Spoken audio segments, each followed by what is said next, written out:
Sa video na ito ay makikita natin sa 85K budget mo, para sa bahay ay ano na kaya ang kinalabasan or hanggang saan na ang magagawa. Ang nakagandahan na dito ay full concrete yung gagawin nila, abangan natin kung gaano sila nakamura sa kanilang bahay na concrete modern design. Location ginawa ang bahay nila ay sa Davao de Oro, bago ang lahat kumuha ang owner dito ng 3 workers, isang panday at mason, pasahod niya dito per day ay 600, kumuha din siya dito ng labor, pasahod naman niya dito ay 400, at yung sukat nilang ginawa dito ay 16 feet by 14 feet, na kung saan kasya na po ang 2 bedroom dito guys, goods na para sa buong pamilya.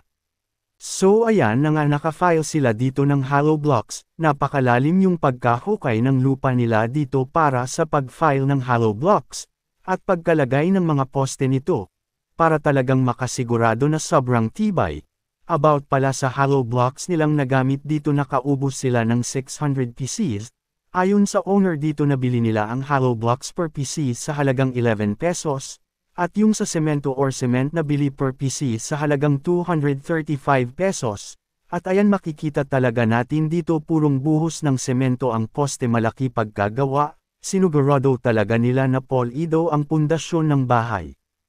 At ayan nalagyan nila ito ng trusses, ang gamit nila dito ay kahoy na mahugani. Pinili nila ang kahoy kaysa bakal guys, dahil nakamura sila sa pagbili ng mga kahoy, kaysa mga bakal, at ayan nga po nalagayan na rin nila ng bubong, ang gamit naman nila dito ay yero para makamura na rin sila, at ayun nga yung loob nga pala dito ay naka-flooring na.